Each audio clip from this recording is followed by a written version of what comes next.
Madame, Monsieur, bonsoir. Bienvenue dans ce journal. Voici ce qui domine l'actualité. Le président français en visite officielle en Côte d'Ivoire depuis ce vendredi soir. Emmanuel Macron et son épouse accueillis à l'aéroport par le couple présidentiel ivoirien.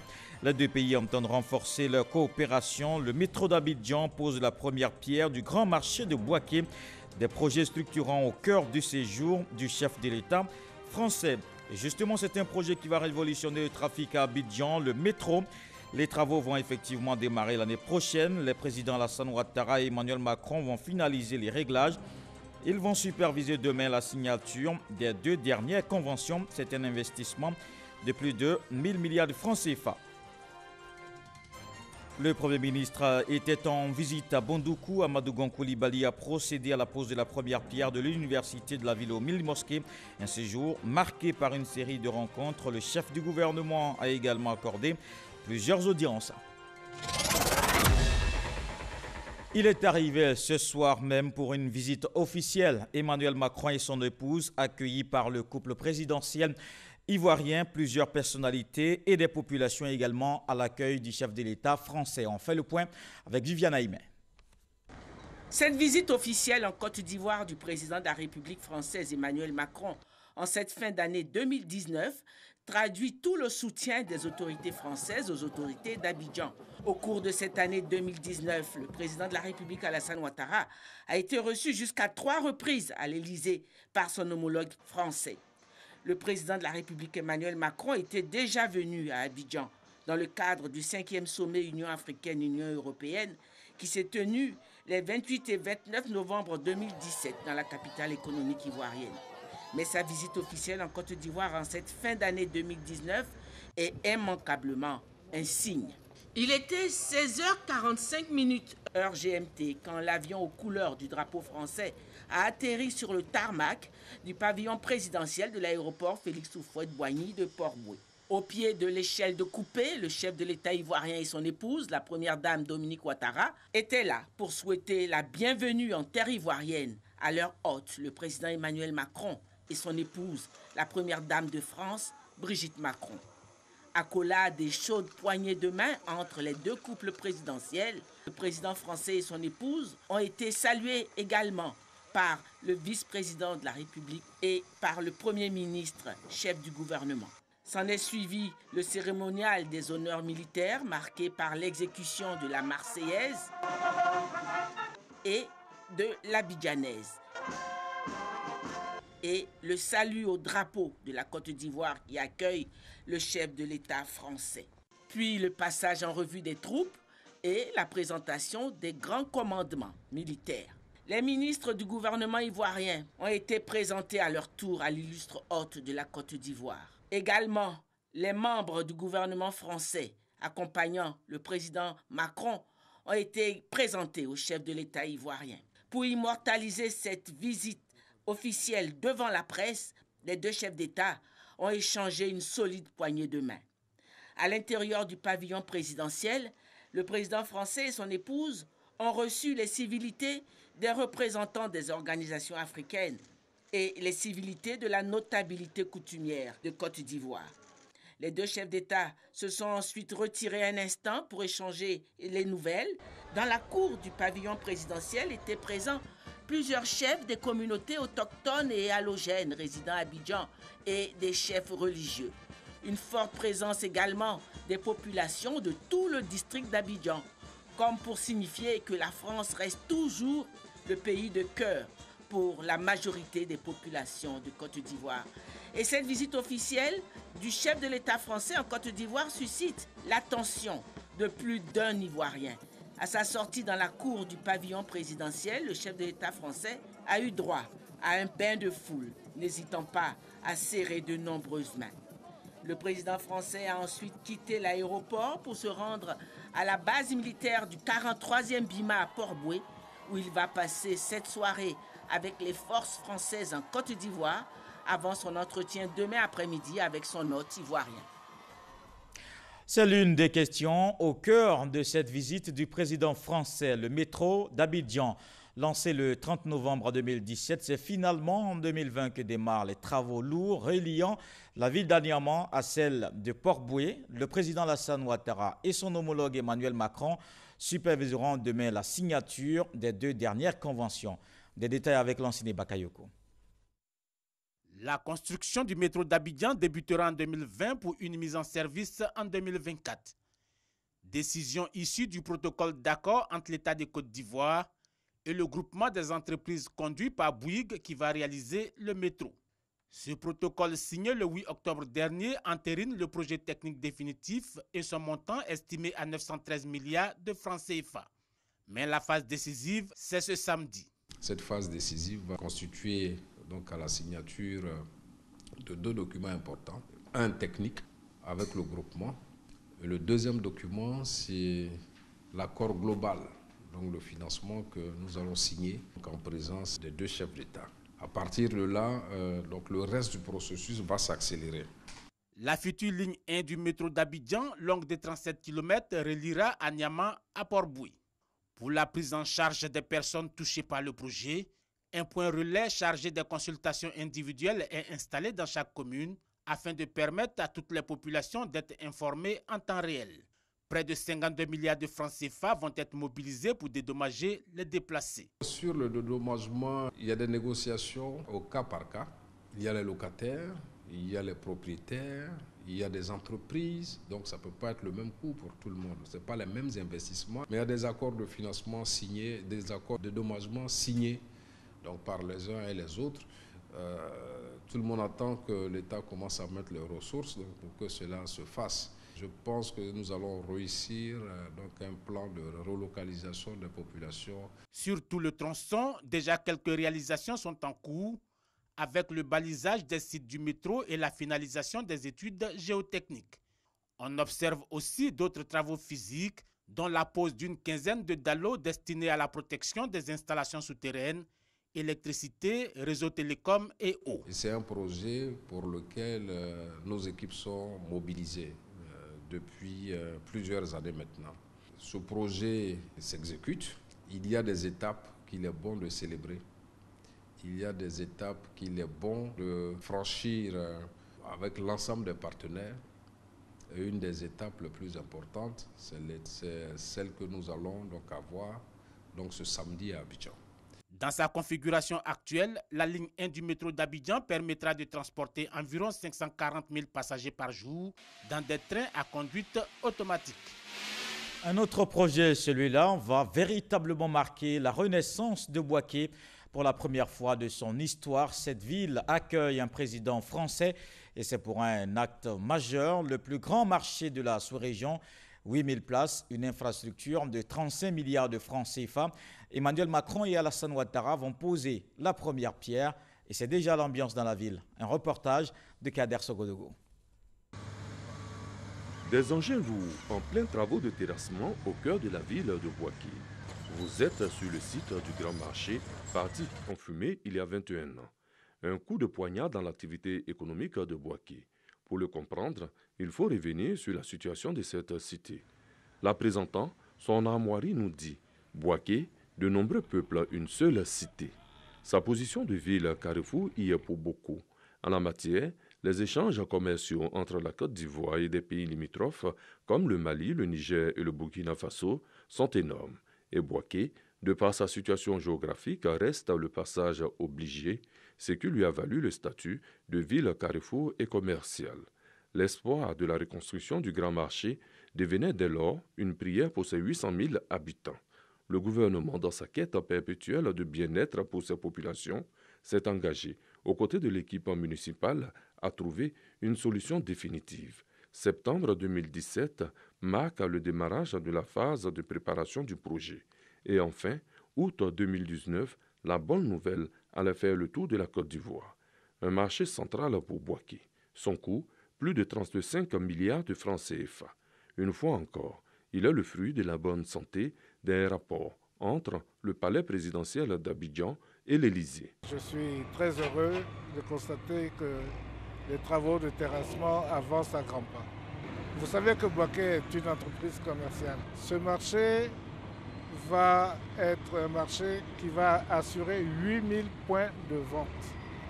C'est-à-dire au bas mot, il y a au minimum 8000 commerçants qui seront concernés par le futur marché de Bouaké. Donc ce marché va être une référence dans la sous-région. Ce ne sera plus le marché de Bouaké, mais ce sera le marché de toute la sous-région. J'en ai rêvé et grâce au gouvernement, nous allons pouvoir faire ce très beau marché pour les populations de Bouaké. Le projet, comme vous pouvez le voir, il est en phase d'exécution. Derrière nous, vous voyez que l'entreprise qui est attributaire du lot des travaux de voirie et de réseaux divers est en cours d'œuvre. Le projet entre dans sa phase exécutive. Les travaux vont durer 27 mois.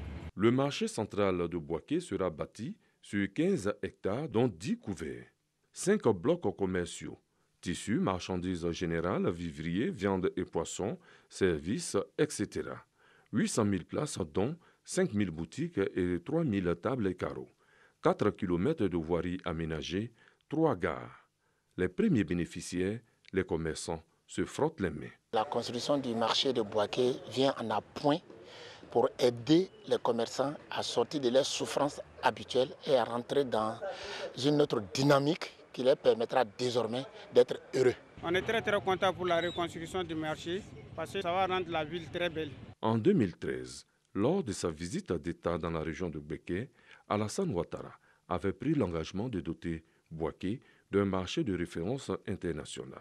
Une promesse tenue. Le marché, c'était attendu. Nous sommes très heureux, les populations sont très heureuses. Donc que ce marché se réalise enfin. C'était un engagement du président de la République. Et le président de la République fait en sorte que cet engagement donc, soit tenu. Donc, la mairie, qui a beaucoup travaillé sur le projet, et donc le gouvernement, notamment la primature, qui ont piloté ce projet avec l'ambassade de France, donc nous permettent aujourd'hui de réaliser ce rêve longtemps caressé par la population de Bouaké. Le dimanche 22 décembre 2019, Alassane Ouattara et Emmanuel Macron arrivent pour la pose de la première pierre de ce marché. Ce n'est pas tout pour Bouaké. Les 2 stades de la ville sont en chantier. Le palais du carnaval, fermé pour travaux. Il sera un véritable hôtel de ville. Le mythique stade Yaoundé du quartier Sokoura aura une autre dimension. Les travaux sont en cours. Emploi jeune, autonomisation des femmes, extension du réseau électrique et hydraulique. 35 km de bitume pour de nouvelles voies et pour la réhabilitation de certaines dégradées. Le Sphinx, on peut le dire, renaît de ses centres. Bouaké se portera mieux. Le président de la République, Alassane Ouattara, a quitté Abidjan ce vendredi 20 décembre 2019 pour Abuja, au Nigeria. Il est arrivé ce soir même dans la capitale nigériane à 21h, heure d'Abidjan, pour prendre part le samedi, donc demain 21 décembre 2019, au 56e sommet ordinaire des chefs d'État et de gouvernement de la communauté économique des États de l'Afrique de l'Ouest, la CEDEAO. Au cours de ce sommet, les chefs d'État et de gouvernement feront un point de la situation politique, sécuritaire et économique de la sous-région et examineront les rapports sur le plan d'action pour la sécurité régionale et sur le programme de la monnaie unique de la CEDEAO. En marge du sommet, le chef de l'État aura un entretien avec le président Muhammadu Buhari, président de la République fédérale du Nigeria, ainsi que plusieurs personnalités. Plusieurs de ses homologues. Le président de la République regagnera Abidjan le samedi 21 décembre 2019. Le Premier ministre a achevé sa visite à Bandoukou. Amadou Gon Coulibaly était pour la pose de la première pierre de l'université de la ville. Dans la région du Gontougo, il y a eu une série d'activités. Amadou Gon Coulibaly a accordé plusieurs audiences. On fait le point avec Herman Guivet. Le Premier ministre Amadou Gon Coulibaly dans le Gontougo pour une visite de travail. Le chef du gouvernement reçoit les honneurs militaires, corps préfectoral, cadres et élus de la ville présents pour l'accueillir. Un agenda plutôt fourni pour le chef du gouvernement. Nous nous verrons donc ici à Bandoukou pour poser la première pierre de l'université de Bandoukou. Vous savez que c'est une grosse promesse que le président de la République avait faite aux populations du Zanzan. Et nous venons aujourd'hui, donc comme toujours, Dire que quand le président de la République promet, il fait. Donc nous allons poser donc cette première pierre et je suis très heureux d'avoir cette opportunité de venir le faire. Alors naturellement, rentrant donc à Bondoukou, nous allons rendre civilité donc aux autorités donc traditionnelles, aux autorités religieuses, musulmanes et chrétiennes. Et donc tout cela fait partie de l'agenda de notre visite ce matin à Bondoukou. Cap est ensuite mis sur la résidence du roi de Bondoukou pour une audience avec le roi de Bondoukou, le roi de Bouna et les chefs de province. Le Premier ministre intronisé dans le royaume Bran est celui de Bouna, où il répond désormais au nom de Nanan.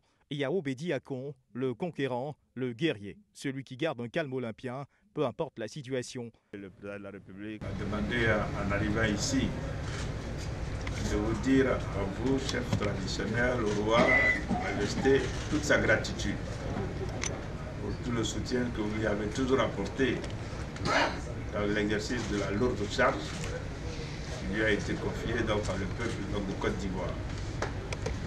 Mais également pour vous remercier pour votre contribution au quotidien pour renforcer la cohésion donc, sociale donc, de notre pays.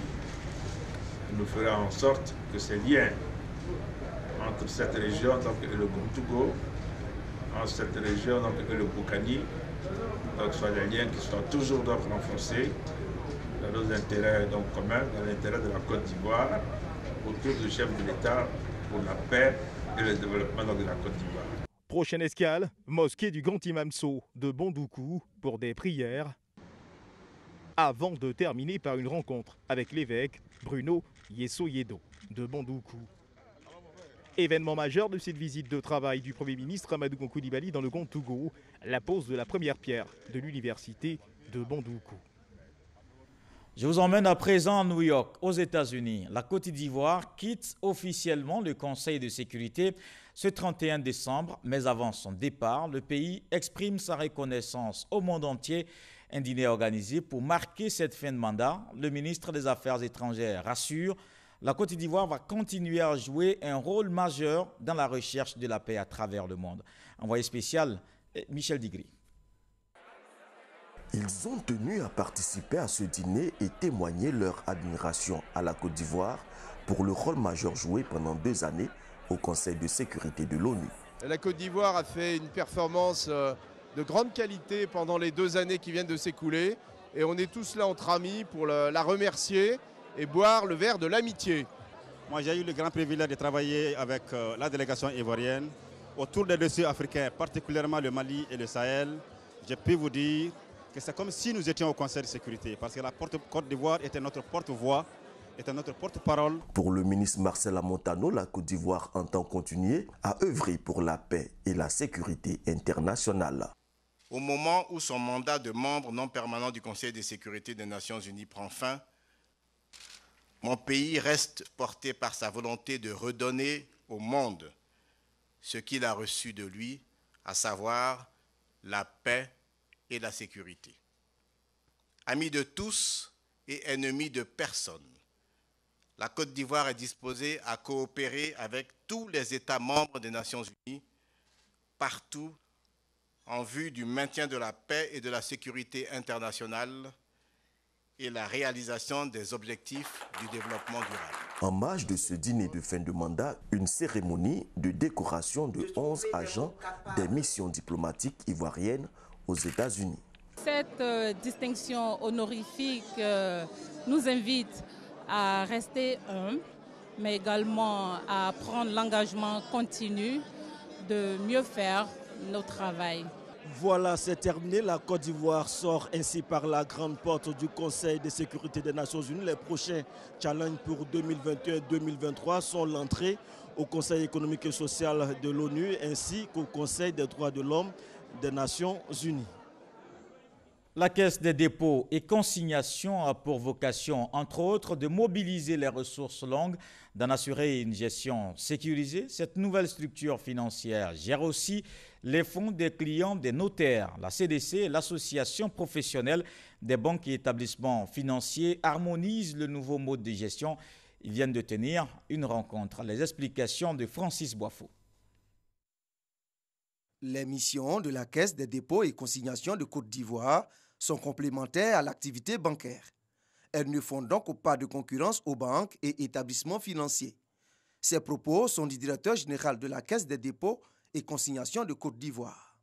Lassina Fofana échangeait avec les responsables de banques sur la gestion des fonds des clients, des notaires logés dans les banques. Nous avons eu une très bonne séance de travail avec les banques et nous allons continuer à en faire véritablement des partenaires pour une gestion sécurisée, notamment des fonds des clients, des notaires, comme la loi nous le demande. Depuis juin 2018, la loi fait obligation aux notaires de déposer les fonds de leurs clients à la Caisse des dépôts et consignations. La CDC nous a expliqué son organisation, ses missions, ses ambitions, ses motivations. Et nous avons compris que ce nouvel acteur du paysage financier ivoirien a la volonté d'œuvrer à la sécurisation des transactions faites notamment par les notaires et le tout en collaboration avec les banques. Donc nous partons aujourd'hui rassurés, convaincus que nous avons en face un partenaire fiable avec lequel nous pourrons avancer. Le nouveau dispositif de gestion des fonds des clients des notaires entre en vigueur en janvier 2020. Il est allé constater l'état du trafic sur l'ouvrage. Le ministre de l'Équipement et de l'Entretien routier s'est rendu hier sur le nouvel échangeur de l'amitié ivoiro-japonaise. Amédée Kofi Kouakou s'est longuement entretenu sur le point de la circulation en temps réel. Des solutions idoines seront apportées au ralentissement observé. Un nouveau tracé pour la circulation des véhicules a été défini et sera mis en œuvre dans les heures qui viennent en attendant le démarrage de la deuxième phase du projet prévu pour 2020. 1200 jeunes de la région de la Mée formés, ils ont reçu, sinon bénéficié des formations sur la gestion d'entreprise. Ils ont ensuite reçu leurs attestations de fin de cycle. Le ministre de la Promotion de l'Emploi des Jeunes, Touré Mamadou, a réitéré la volonté du gouvernement d'accompagner la jeunesse dans l'entrepreneuriat. Il y aura régulièrement des visites inopinées dans les centres de santé. Annonce faite par le ministre de la Santé et de l'Hygiène publique. Il veut veiller à l'assiduité au travail et à la qualité de la prise en charge des patients. Jeudi dernier, Eugène Akaouele était au centre hospitalier universitaire de Cocody. Salima Toudia. 8 heures au centre hospitalier universitaire de Cocody. Le ministre de la Santé et de l'Hygiène publique est en visite inopinée dans les services d'urgence. Eugène Akaouele veut s'assurer du bon fonctionnement de l'établissement sanitaire, notamment la ponctualité du personnel, la qualité de l'accueil et des soins offerts aux malades. Nous essayons maintenant de faire des visites inopinées, comme c'est le cas, en nous mettant dans la position du malade. Nous sommes souvent l'objet de reproches fondés ou pas fondés. Il faut donc que tout soit mis en œuvre pour que l'image du ministère de la Santé, du professionnel de la santé, soit améliorée. La présence du ministre de la Santé et de l'Hygiène publique rassure. Les patients et parents de malades en profitent pour soumettre leurs préoccupations. L'accident s'est passé hier à midi.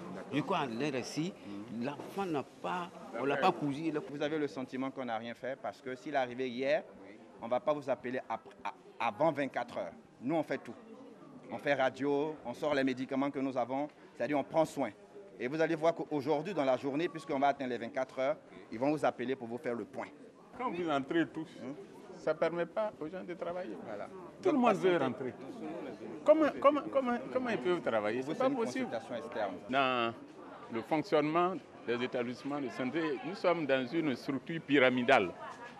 Quand vous vous sentez mal, vous devez commencer toujours par le niveau primaire, c'est-à-dire aller dans les établissements de premier contact. Et quand ça ne se passe pas bien, vous serez référé aux établissements de second contact, c'est-à-dire l'hôpital général par exemple, avant d'arriver au CHU Cocody. Les visites inopinées du ministre dans les structures sanitaires du pays s'inscrivent dans la politique de suivi des soins offerts aux populations. 2020 est une année électorale. Les cadres de l'AEMC pour une élection apaisée. Cette association d'élèves et étudiants musulmans apporte sa contribution. Elle organise des séances de sensibilisation. Stéphane Loboué, Lansine Bakayoko. Parler de l'engagement et de la responsabilité des cadres, des jeunes et des femmes pour des élections apaisées et inclusives en 2020, c'est la raison pour laquelle les anciens de l'Association des élèves et étudiants musulmans de Côte d'Ivoire ont initié ce petit déjeuner débat. en tant que leader qualitatif, nous sommes confiants. Nous sommes confiants parce que c'est pourquoi nous avons donné le vocable en Côte d'Ivoire 2020, peace is possible, la paix est possible. Et c'est en soi nous croyons et on pense qu'avec la grâce de Dieu, il y aura la paix en 2020. Cette rencontre d'échange a rassemblé guides religieux, personnalités politiques et acteurs de la société civile. Une initiative saluée par le ministre de l'Administration du Territoire et de la Décentralisation, parrain de la cérémonie. Votre projet intitulé Côte d'Ivoire 2020, Peace is Possible, traduit cette volonté. Vous vous inscrivez ainsi parfaitement dans la vision du président de la République qui, parlant des élections à venir dans notre pays, ne perd aucune occasion d'affirmer haut et fort, et je le cite, « En 2020, il n'y aura rien ». Sidiki Diakité a appelé chacun à participer à la non-violence avant, pendant et après les élections. L'amicale des anciens de l'AEMC entend mener une caravane de sensibilisation dès février 2020 pour des élections sans problème. En culture, la commune de Koumassi a désormais son festival. Il est dénommé J'aime Koumassi, un événement pour promouvoir le vivre ensemble et renforcer la cohésion sociale. La fête a lieu du 20 au 22 décembre 2019. Ouverture ce vendredi avec le salut aux couleurs au grand carrefour baptisé Place de l'Espérance. Mamadou Kwasi. Le grand carrefour de Koumassi, baptisé désormais la Place de l'Espérance, fermé à la circulation dans la matinée de ce vendredi 29 décembre 2019. Juste le temps, la montée aux couleurs. Un acte qui ouvre officiellement la première édition du festival J'aime Koumassi. Les autorités municipales ouvrent officiellement cet espace, autrefois occupé de façon anarchique par les commerçants et les transporteurs. Au départ, on se plaignait, mais aujourd'hui, on voit que le travail a porté des fruits. Parce que tout le monde parle de Koumassi, toute la population ailleurs, tout le monde parle de Koumassi, des merveilles de Koumassi. Donc nous sommes fiers d'être à Koumassi. En tout cas, c'est une fierté pour moi d'être à Koumassi. Et aujourd'hui, je parle avec joie, je parle avec fierté à mes amis de Copus. Surtout que je vais au Copus, maintenant je n'ai plus honte d'habiter à Koumassi. Le salut aux couleurs à cet endroit voit la mobilisation de toutes les forces vives de la commune de Koumassi et du préfet d'Abidjan. Cet exercice devient désormais une tradition pour la commune. Tous les premiers lundis du mois, le salut aux couleurs sera organisé. Mais avant, les populations célèbrent leur festival. Un festival pour renforcer la cohésion et le vivre ensemble dans cette commune du district d'Abidjan.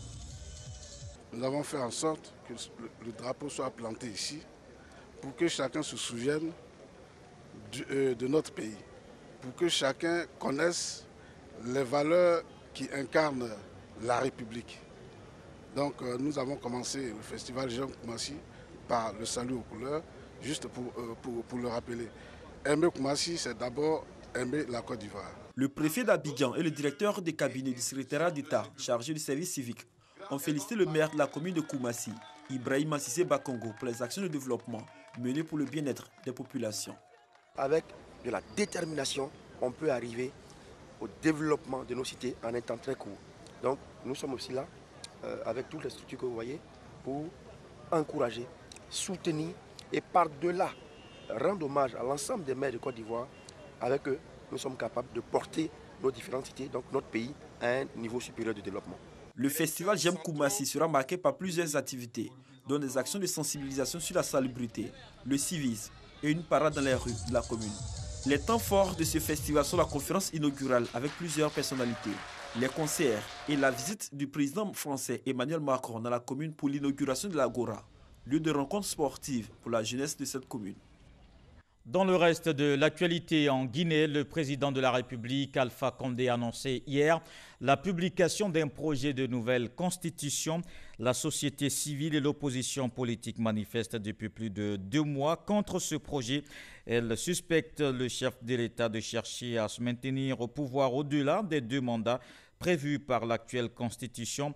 Alpha Condé dit avoir élaboré le projet par une commission puis obtenu validation du président de l'Assemblée nationale sur le fond et la Cour constitutionnelle sur la forme. Rappelons que le président français est en Côte d'Ivoire depuis ce vendredi.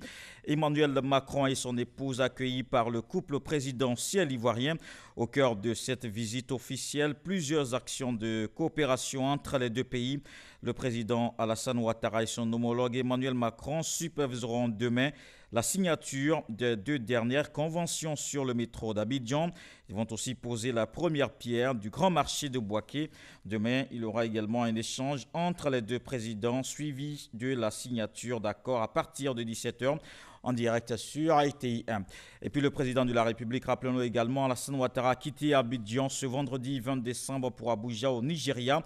Il est arrivé ce soir même dans la capitale nigériane à 21h heure d'Abidjan pour prendre part le samedi 21 décembre 2019 au 56e sommet ordinaire des chefs d'État et de gouvernement de la communauté économique des États de l'Afrique de l'Ouest, CEDEAO.